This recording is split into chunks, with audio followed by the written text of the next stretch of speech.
hello, and welcome to Temple of the Divine. I am your guide, High Priestess Makita, and it's my pleasure to be here as we seek to help you to discover, celebrate, and explore the divine in you.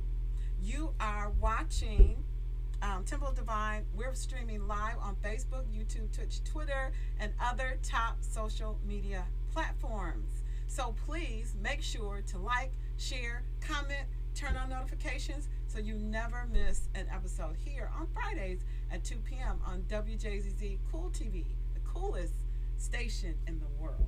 So today we're going to talk about the path between sexuality and spirituality. So last month was Sex Appreciation Month, and we had a ball. We talked about the history of sex in the church. We talked about, we played with our sexual toys, and then we wound up talking about the big O, orgasm, and all that was a ton of fun. And what I want to do today is just kind of, not necessarily recap, but kind of frame what we've experienced and what we talked about so that we have all a common understanding about how does this all relate, why is it important, and tell me again how sex is supposed to help me spiritually. So that's what we want to do today. So the first thing is that as we look at sexuality,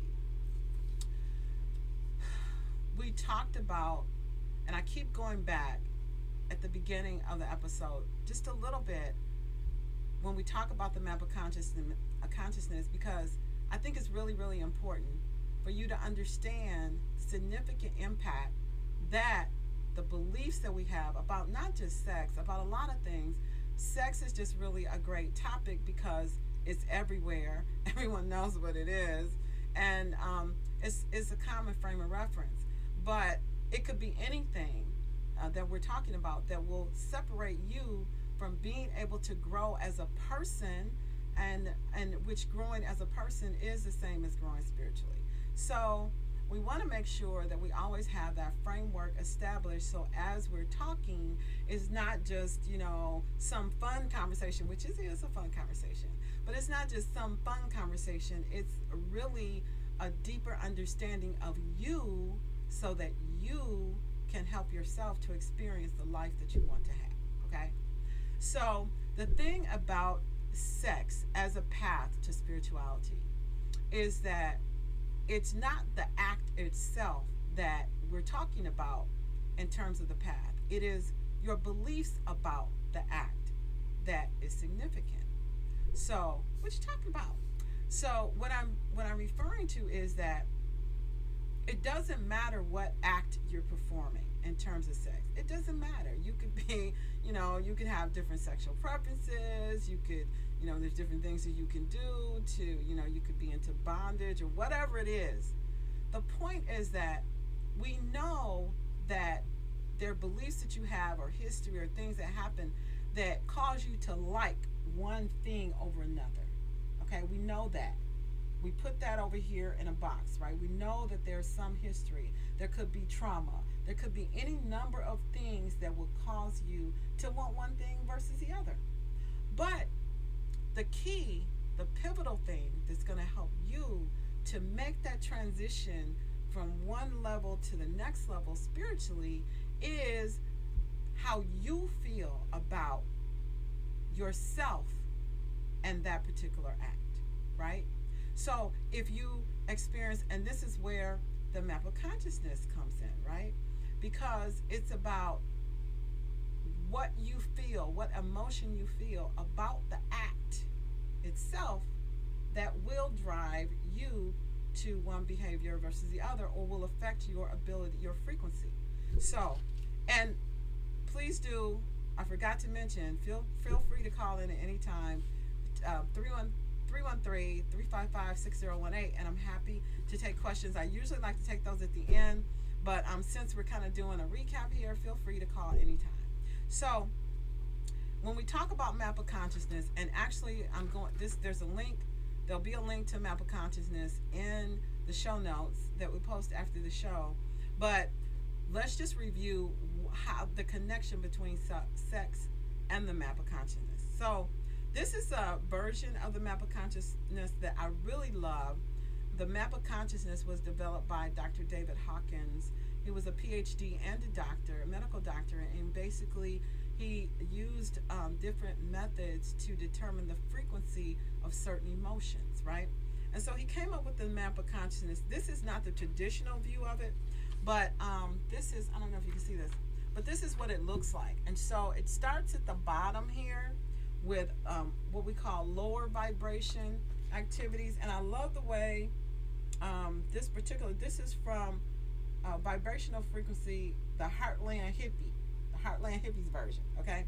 So I love the way we talk about destructive energies and creative energies, because sex is a creative energy. It is the energy that has created you and I and the world and everything in it, right?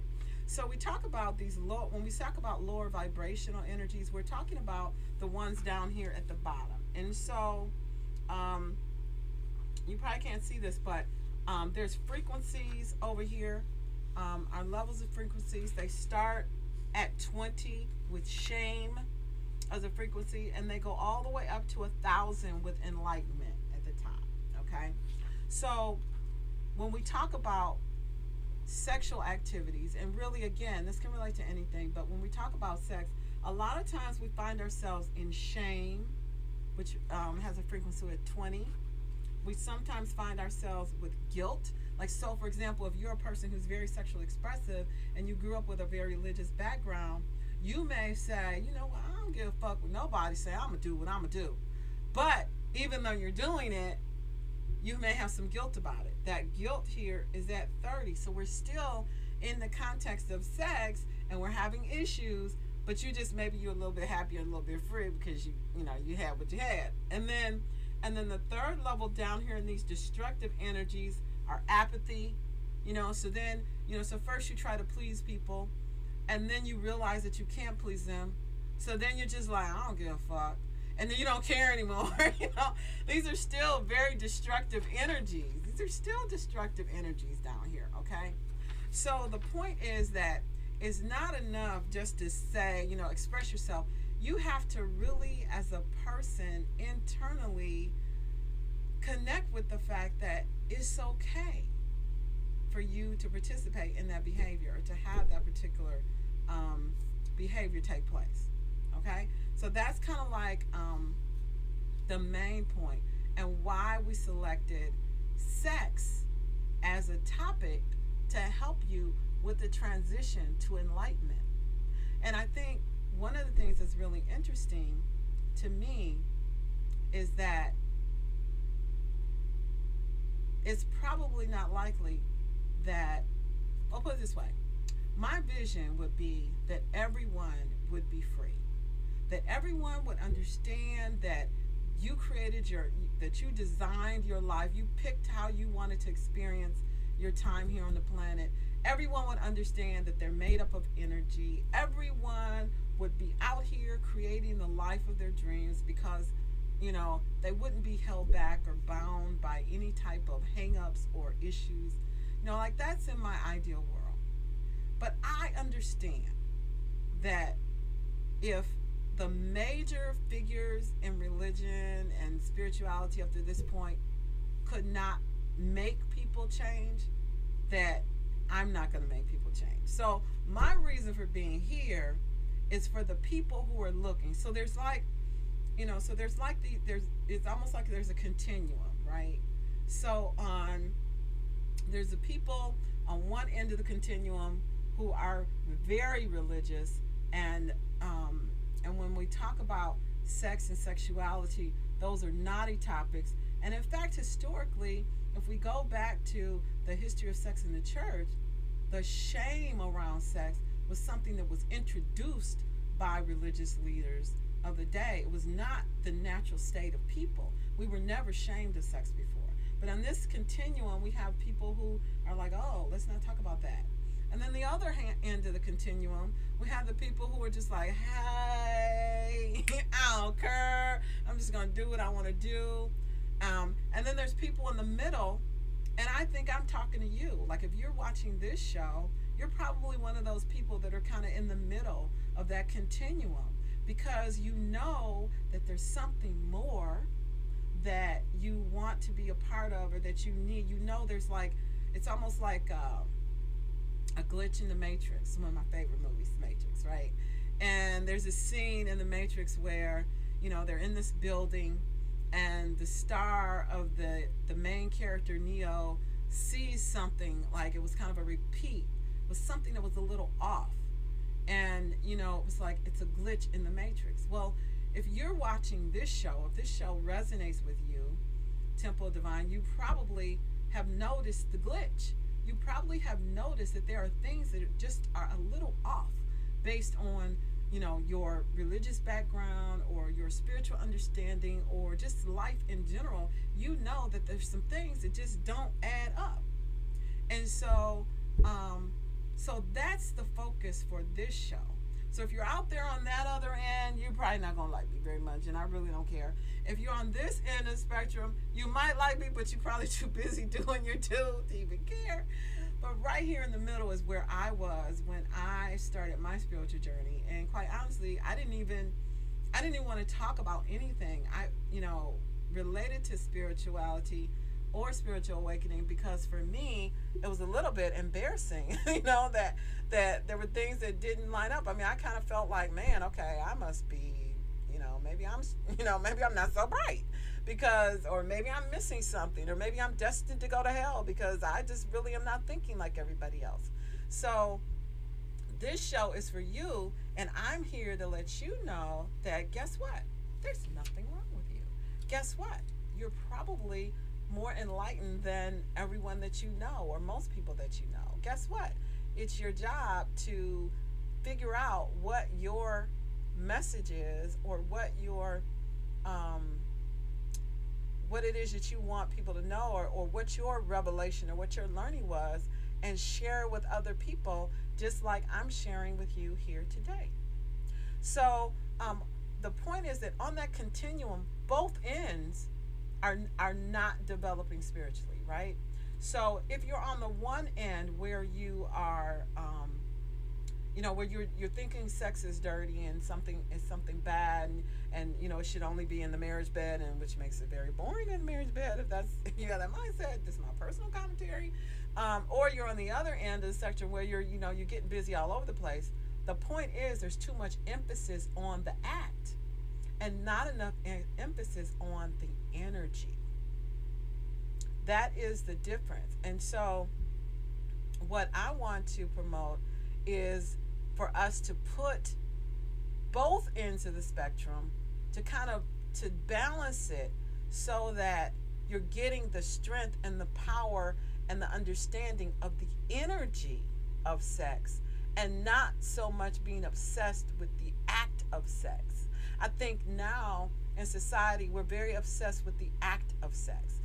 It's everywhere. There's sexuality on everything. So it's clear, even if you have never thought about it in the context of sex being powerful, or sex being a tool that can be used to manipulate people's emotions and energies, even if you never ever thought about that just kind of by itself, the one thing that you cannot deny is that somebody in marketing, and somebody in advertising, and somebody in religion, and somebody in all sorts of industries have made the connection, because sex is everywhere.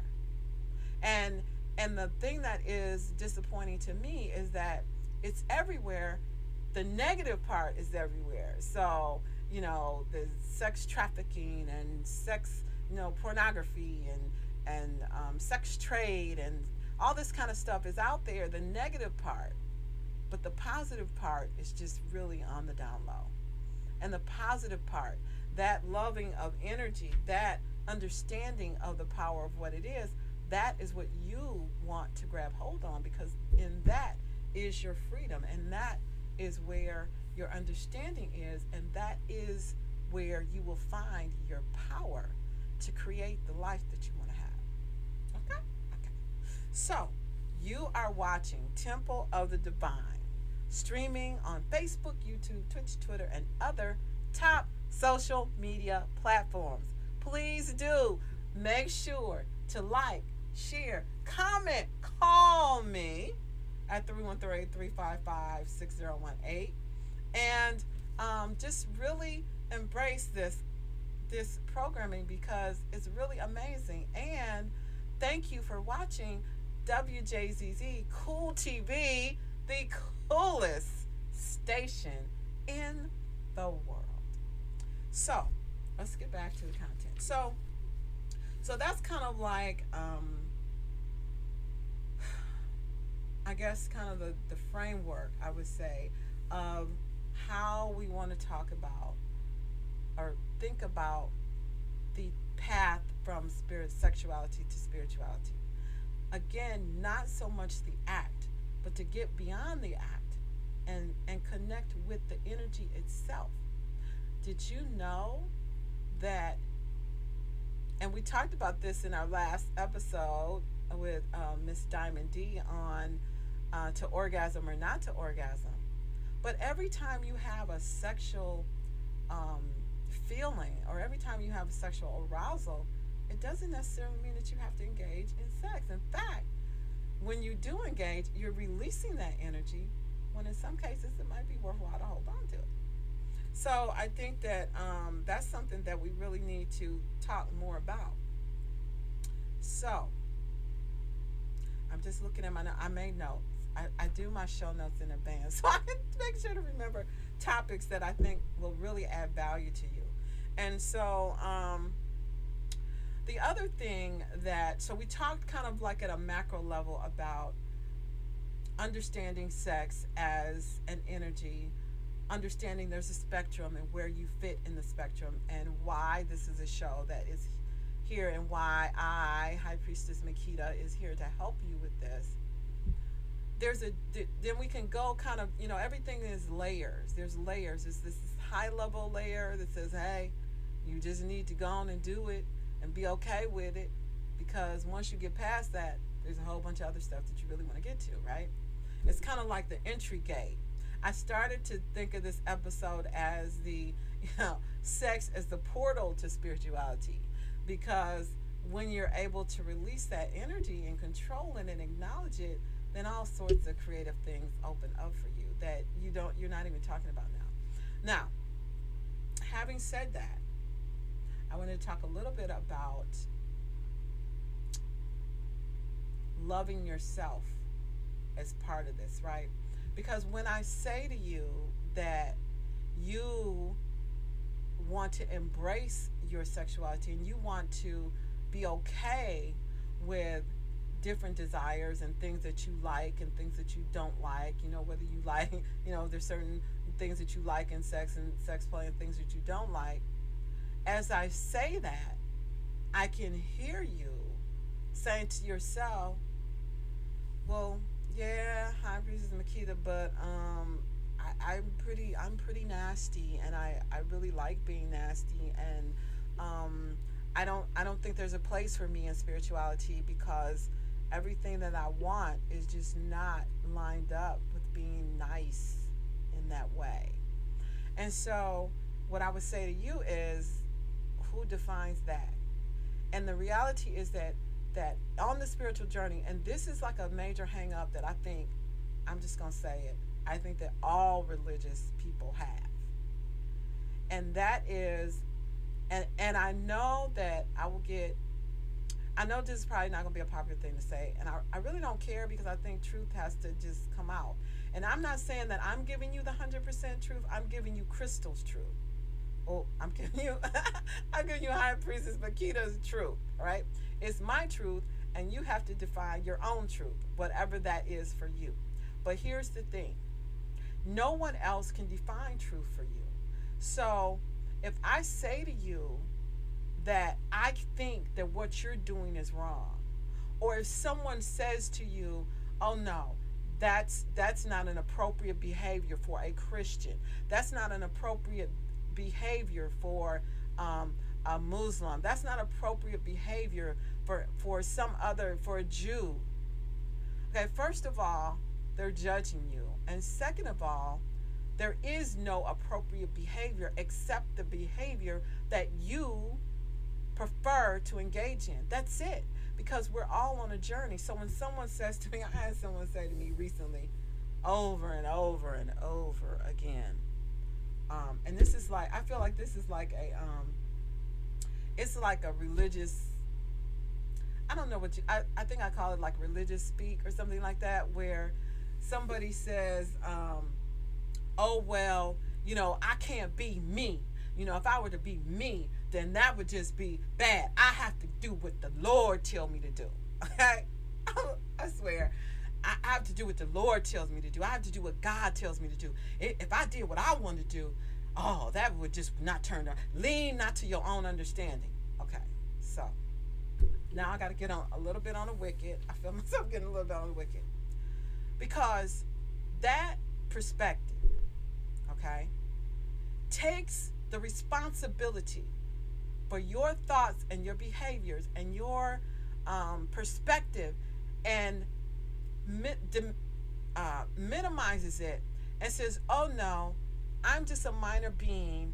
I'm going to let the greater being tell me what to do, and then I know I'll be led by that being, and then I know I'll do the right thing. But I am a little being, and I don't really I can't really direct myself. So I want you to think about this. If you're a parent, okay? As a parent, I have two teenagers. At some point in their development, I want them to get out the house. At some point in their development, I want them not to ask me stuff. At some point in their development, there are things that I just expect them to know because they have been in my presence for their entire life. And I hope that I've been an adequate example so that they will know what to do. I don't want them coming to me for everything. Okay?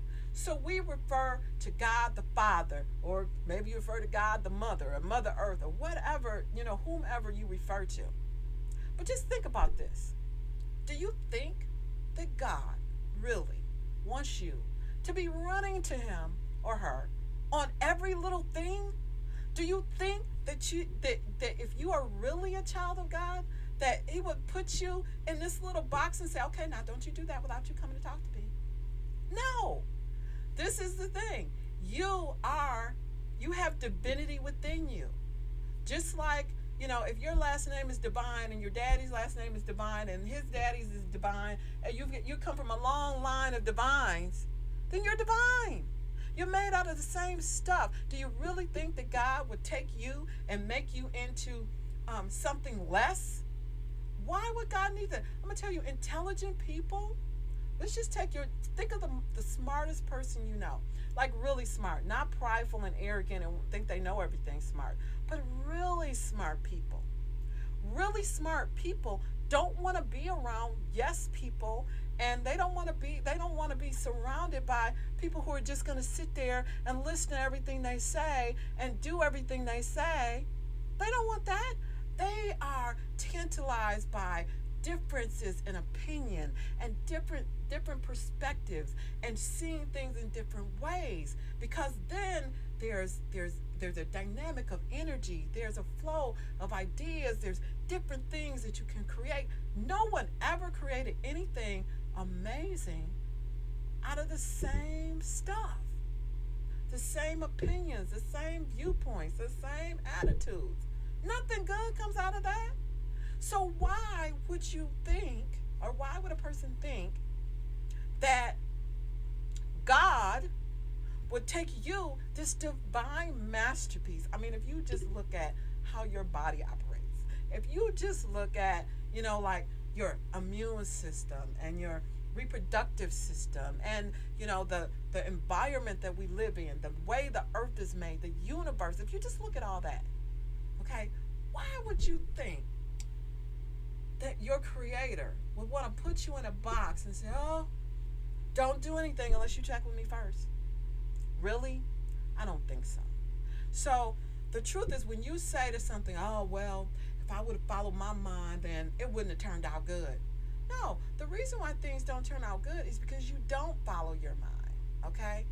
But what would be a what would help with your development, and from my perspective, we are all here on a path of development.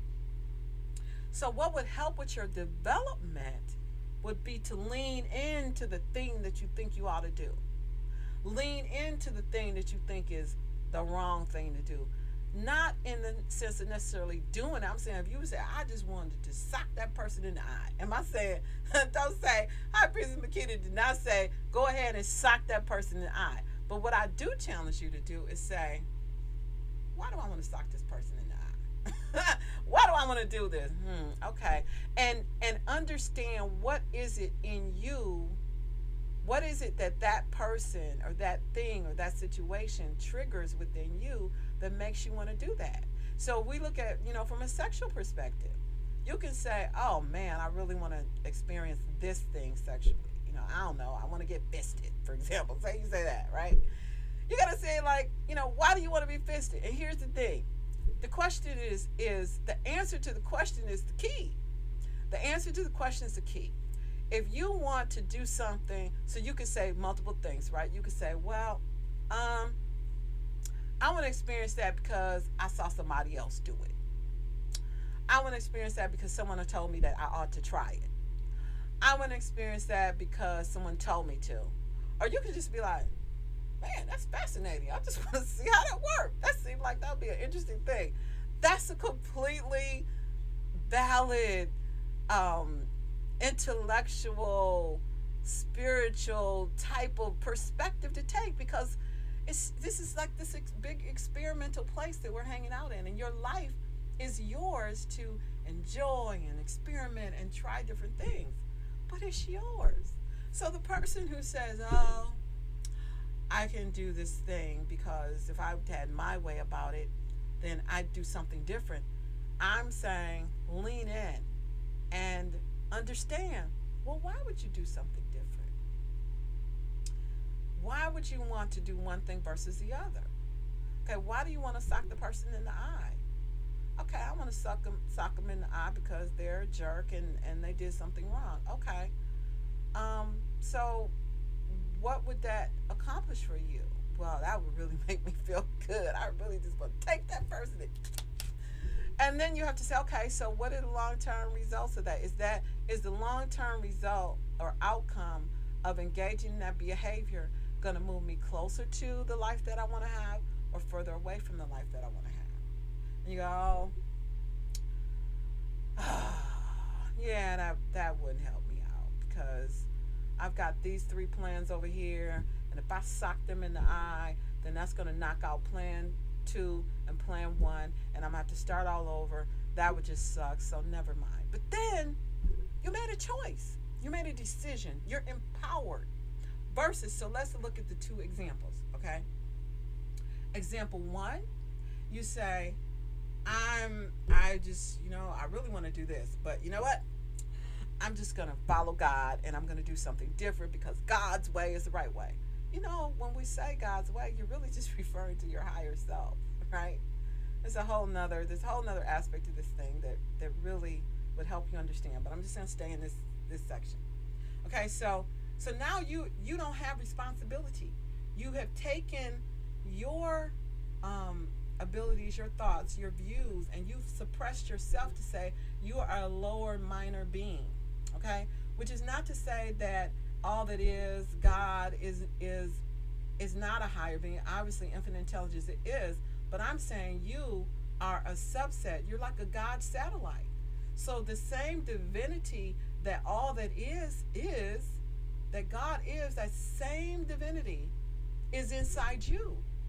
So you don't need to go to God in that sense, to go somewhere and leave you on the table to come to a good decision, right? But in this scenario, you say, oh, well, I just, by myself, I just can't do that. I have to go to God and get this answer, okay? That's one scenario. The other scenario, you lean in. You recognize that you have a divine essence within you. You realize that you are a satellite, right? That has the same energy as all that is. You recognize that. And you go, oh, okay, how does this fit in my plan?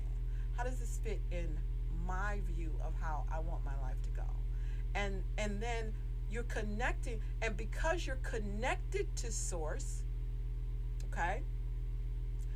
Because you're connected to source, you don't have to go somewhere to get that decision. You can say, I am connected with divine essence. Let me evaluate this situation based on my connection and see where this fits in my experience that I'm creating for myself. Can you see how that's empowering versus the other? One way, you're suppressing your divinity. You're saying, I can't handle it. I've got to go outside and pull something in. The other way says, okay, I'm connected, I'm plugged in. Let me use this connection and understand more about this experience I'm having so that I can determine what my proper next step is in this reality that I'm creating that is called my life.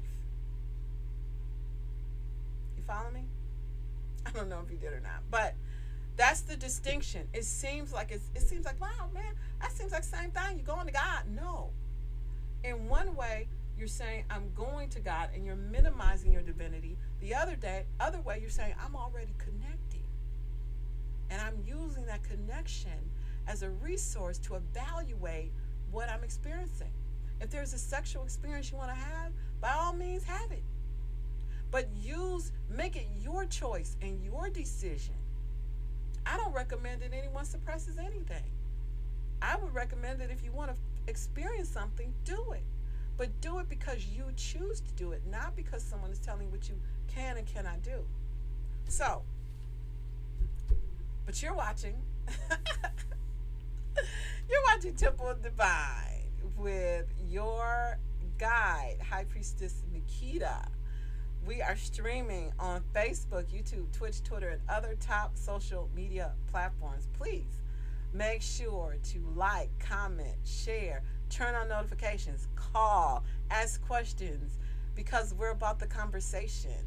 And we want to thank you for watching Wjzz Cool TV, the coolest station in the world. Okay? So that was kind of my second point, is that there's a distinction that comes with valuing yourself. Now, I can see how you might think that, you might say, I kind of understand what you're saying, High Priestess, but like I'm connected to Source. And I just feel nasty. I just feel like it's not right for me to do. I feel like I feel like I'm not as valued, I'm not as important, I'm not as pure. I'm not as pure as someone who, say, for example, is a virgin, right? And what I would say to you is that you can't reach other people or help other people with no experiences, right? So everyone has their particular I wouldn't call it expertise, but your experiences. Your experiences make up the person who you are. So if you feel like because you have had a varied sexual past, or you've had a varied past in any area, and you look at that and you compare yourself to others who have had lives that have been different, perhaps they've been more traditional, they have been kind of like the white picket fence experience versus maybe you're like in the depths of the hood experience, right? There's no hierarchy. There's not one outcome that's better than the other. But if I were to have one, I would say that the richer your life experiences have been to this point, i.e., the more shit you've been through, the more stuff you've had to experience, if you're still here and you're progressing, to me, that's a much richer contribution to the world than one where you've been sheltered the whole time, than one where it has been the white picket fence experience. Because with the white picket fence experience, you don't really learn too much about the majority of the world, right? Because the majority of the world doesn't have the white picket fence experience. The majority of the world has all kinds of crap going on. I mean, I would say that the white picket fence is in the very low percentage of the population, but most people have issues and stuff and things and experiences and all that going on. And so never devalue yourself based on the experiences that you have had or haven't had, because if you're still here and you didn't check out, then there's a reason you're here, and you need to just figure out what that is and not be hung up. So here's the thing about loving yourself, because at the end of the day, that's where it all comes into. So the sexual energy that you're experiencing, first of all, you don't have to actually use it, but what you can do, because some people are just more sensual than other people. Some people have more of a desire in that area. It's really a matter of energy, okay? And so you have to learn how to work with your energy. And I've recently begun to connect more with that, and I didn't really realize the extent of how you can experience energy in your life, and how to transmute that energy into creative activities. And the reality is that it's really a decades old practice. In his book, Napoleon Hill wrote a book, Think and Grow Rich. A lot of people have read that, and he dedicated a whole area to what he called the transmutation of sexual energy. And we talked about that a little bit in our last episode when we talked about to orgasm or not to orgasm. But transmutation of sexual energy takes that energy and you lean into it. What do I mean by lean into it? I mean when you feel yourself in a point of arousal, for example. Most people, I would guess, the immediate response or the immediate thing that you want to do is you want to handle that. You want to, it's like, oh, I got to handle that. Let me take care of that. Oh, well, hey, what's up? Booty call, right? It's like you just want to handle it. But I'll challenge you to do something. What I challenge you to do is to experience it. Just feel the energy flow through your body. Just allow it and tune your senses in to everything that you're experiencing.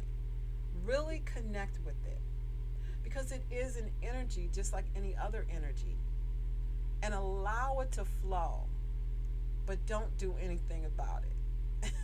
Just let it flow. And it would be interesting to know if anyone out there has actually done this for yourself, and to share your experience of what it's like to just experience the sensual nature of energy, of sexual energy, versus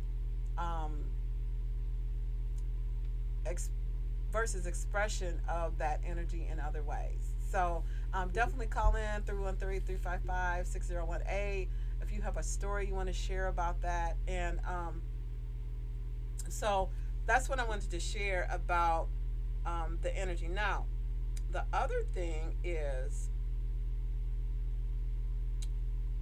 what we talked about is, how do I put this? How do I put this in a way that it will make sense? Okay, let's do it this way. When you, so we're talking about, and I don't know how long we're going to talk about sexual energy and sexual spirituality, but right now it is resonating as an area where the most help is needed. So when we talk about a lot of the shame and the guilt and the fear that we experience around sex is very deep, and it's generational. And a lot of times we've been in religious, we have a religious community, And the views around sex have been passed down from generation to generation to generation. I can remember um, when my grandmother, when we used to talk about living in sin, like, that was like a big deal, somebody, I can remember my grandmother, talking about somebody at the church was like, oh, well, so and so was living in sin. And then we kind of progressed a little bit to where we, it was okay. It wasn't a big taboo thing. In fact, when my ex-husband and I was president of the usher board at my church. My ex-husband was on the usher board. We were living together. We had people over to our house from church, from the usher board, that knew we were living together, and nobody said anything, right? Like not that anyone should be in your business, you know what I'm saying? But I think there's just so much hypocrisy in the church, because it's like, wait a minute. And actually, now that I think about it, I think that this is around the time that I started having my glitch experiences and my religious experience, because I was like, well, if it's really true, then I'm gonna go to hell if I'm living in sin. If y'all really care about me, shouldn't somebody have said something? Shouldn't somebody have pulled me aside and be like, honey, I know this is not my place, and you could just tell me, you could just cuss me out, you could tell me whatever, but I really don't think you guys should be doing this, right? Like, shouldn't somebody have said something? Hypocrisy. It's all hypocrisy. It's like, and I understand there's a certain dynamic. I mean, you can't just walk up to somebody on the street and tell them what you think about their lifestyle, right? There's a place and there's position, and they get in your positioning relative to a person gives you an implied authority to comment on certain areas of their life if they ask you, right? So I get that part, but this was a group that I was hosting at my house with people that I interacted on a regular basis. I was expecting somebody to say something. Nobody did. And I was like, wait a minute. And then after that, the pastor at the time, I will never forget this, because actually, if I had to think of like a pivotal moment where I decided that there was a glitch in the matrix. Like I said, no, there's a glitch in the matrix. I was listening to the sermon, and I'm not going to mention the church because I just don't want to go there. But and the pastor from the pulpit said, and maybe now that I'm thinking about it, maybe that should have been, maybe he was ahead of his time. Maybe he was being progressive, and I didn't really recognize it at the time. At the time, I just felt like it was hypocrisy, because he stood in the pulpit and he said, and I don't remember what the rest of the sermon was about. I don't remember what they were talking about. All I remember is this. He said, and there should be no sex without commitment. And I was like, wait a minute. My grandmother been talking to me about, no fornication, and you shouldn't have sex outside of marriage and all this kind of stuff. And he just stood up there and said, no sex without commitment? What kind of watered down bull crap is this? I'm out. I was just like, I was like, wait a minute. And I actually, so I digress, but I actually wrote a letter to him.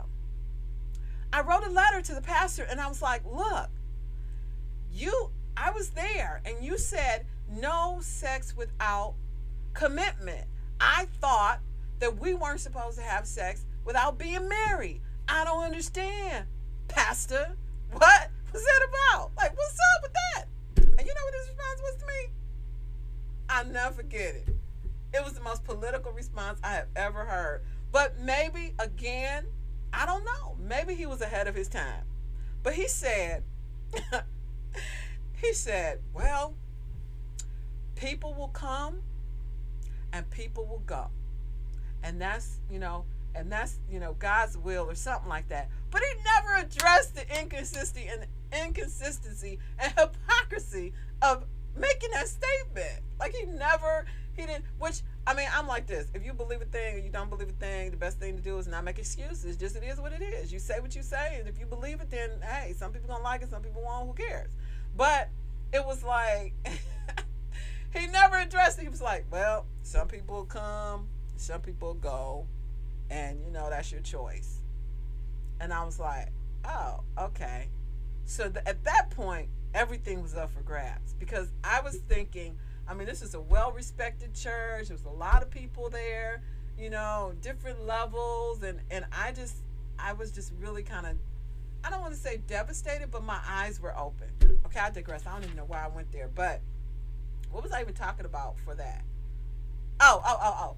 So, so my point is, yes, I have a point. So my point is that it's your journey. This is your journey. It's not my journey. It's not your pastor's journey. It's not your grandma's journey, your sister, your uncle, your brother, your cousin, guy across the street. It's your journey. It's your life. You do whatever you want to do that fuels you. Now, I listened to, there was a guy who, oh wow, it's time for a station break. I've been talking that much. You're watching Temple of Divine, streaming on Facebook, YouTube, Twitch, Twitter, and other top social media stations or platforms. Make sure to like, comment, share, subscribe, and turn on your notifications so you're here next Friday. Hey, next Friday, we're going to have Dr. Asada Haki, who's going to talk to us about the Bible and metaphysics. That's going to be an interesting discussion because my personal experience has been that that they're very aligned. And even though it's just that the teaching that we get from a spiritual perspective is not always clear, but if you look at the big picture, the Bible and what people call metaphysics and what people call spirituality is very much aligned.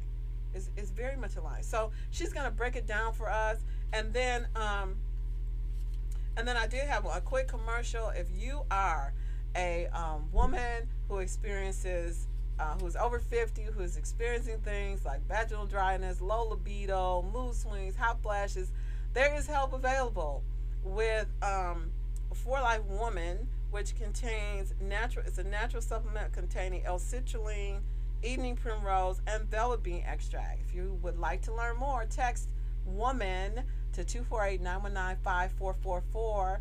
That is WOMAN.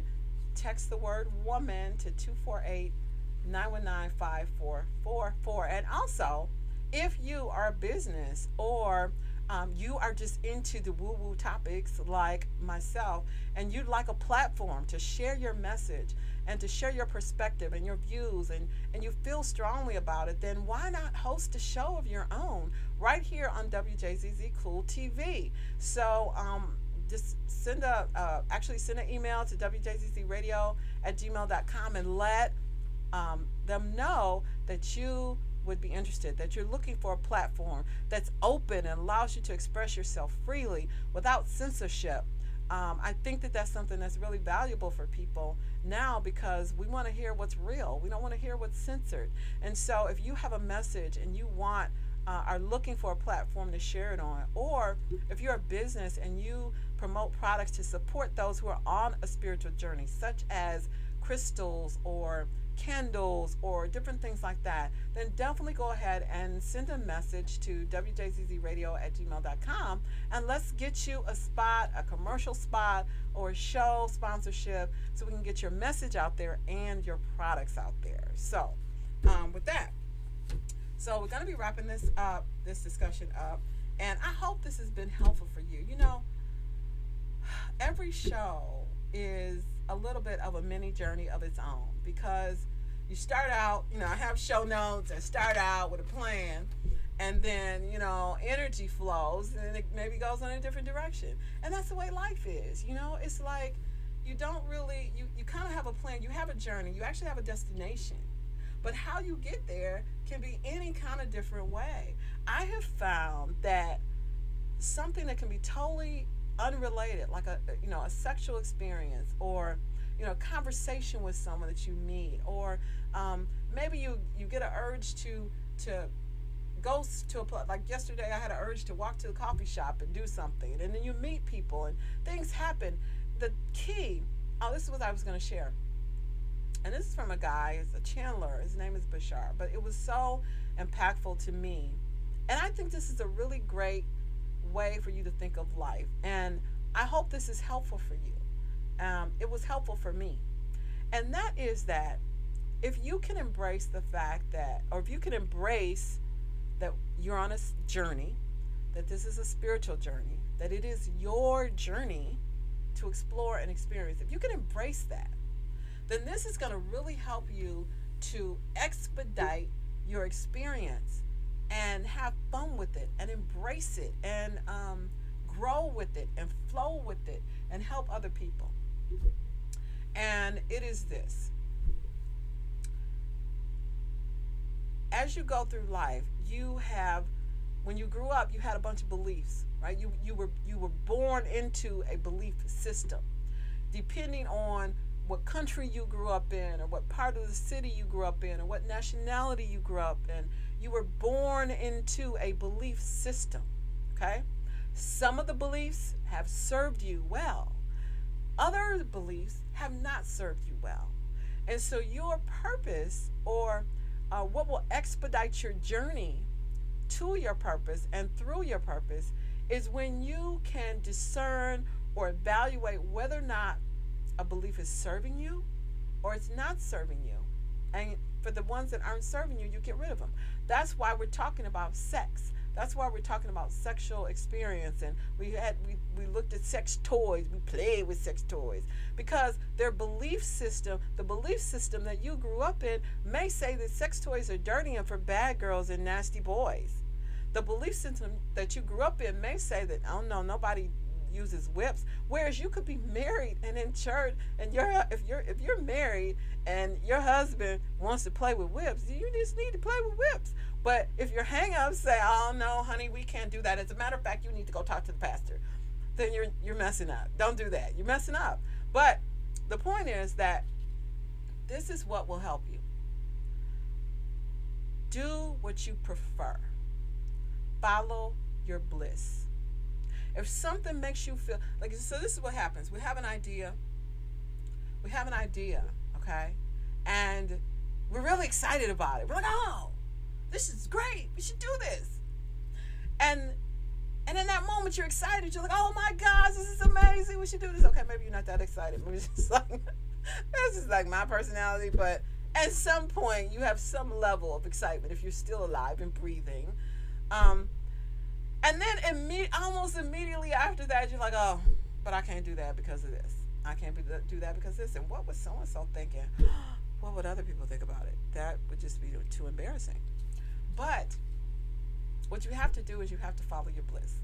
You have to follow your preferences, because your preferences were pre-wired. You're on a journey that your higher self has already been through. Your higher self knows exactly what you're supposed to do next and who you're going to meet and what's going to happen from that meeting, and all those activities and all those outcomes already exist. So what you need to do is just follow your bliss, follow your preferences, because your preferences are going to direct you to the next best thing on your personal path. So that means that you cannot be concerned about other people's opinions. You cannot be concerned about whether something looks good or looks bad. You cannot be concerned about how people feel about your choice. That's really hard, I know. But because I think a lot of times people do things, or they want to see you do things, not because they're concerned about you. They're more concerned about themselves. You know, for example, children that try to move their parents to, a nursing home or something when they've been living in their home for 100 years. The reason you want to move them is not because you're concerned about their welfare 100%, like you might be, not saying you couldn't, but you're more concerned about, what will people think if they saw how my parents live?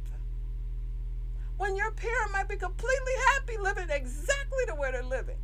Okay? So I think we have to be careful to follow our preferences and what makes us light up inside, like what makes you happy, and not be so concerned about what other people think about it. So I hope that was helpful for someone, okay? You have been watching Temple of Divine with your guide, High Priestess Makita. It's my pleasure to serve you. I hope that this has been helpful for you. Tune in next Friday because we will have Dr. Hasada Haki, who will talk to us about the Bible and Metaphysics. It's going to be a very lively and very interesting discussion. And we've been streaming to you live on Facebook, YouTube, Twitch, Twitter, and other top social media stations. I encourage you to like, comment, share, turn on notifications so you don't miss a show, and engage in the conversation, because the conversation is what's going to set you free. The conversation is what's going to help us all to walk in our divinity. Thank you for watching, and we'll talk to you soon. Bye. See you next time.